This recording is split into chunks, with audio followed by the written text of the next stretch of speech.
ជំរាបសួរណាបាទខ្ញុំកសលតាតូជាជាងចាក់សាក់នៅប្រទេសថ្ងៃនេះដែរខ្ញុំមានវីដេអូសាក់បង្ហោះចែកជូនឲ្យបងប្អូនមើលគឺ cover up រូបត្រីសម្រាប់រូបត្រីហ្នឹងបងប្រុសគាត់មានស្នាមសាក់នៅកន្លែងផ្សេងហើយតែគាត់សាក់អត់ទៅស្អាតអញ្ចឹងខ្ញុំនឹង cover up ឲ្យស្អាតជាងមុនហើយបងប្អូនកុំភ្លេចចុច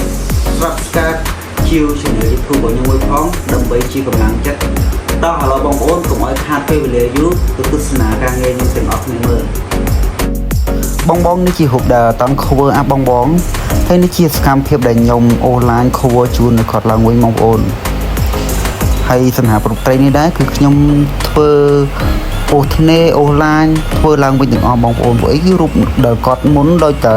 រូបភាពដែលខ្ញុំដាក់មិញហ្នឹងគឺវាបាត់សកាបាត់អីច្រើនអញ្ចឹងយើងត្រូវធ្វើរូបហ្នឹងឲ្យវាមានសកាឲ្យមានស្កៃឡើងវិញអញ្ចឹងណាបងប្អូន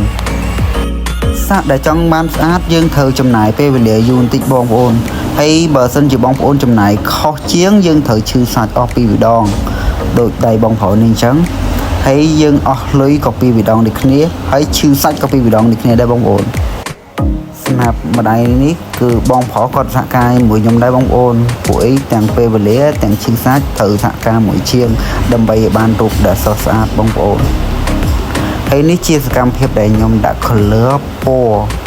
ណ៌នេះមានតែមួយពណ៌ទេបងប្អូនគឺមានពណ៌2 3ពណ៌4ពណ៌បើតាមការឈប់ទៀតគឺ4 5 6 7ពណ៌យើងមានក្រហម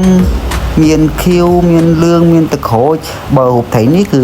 មាន2 3ពណ៌បងប្អូនគឺពណ៌ចាស់និងពណ៌ខ្ចីខៀវពិតមែនតែវាមានខៀវចាស់ខៀវខ្ចីអញ្ចឹងណាបងប្អូន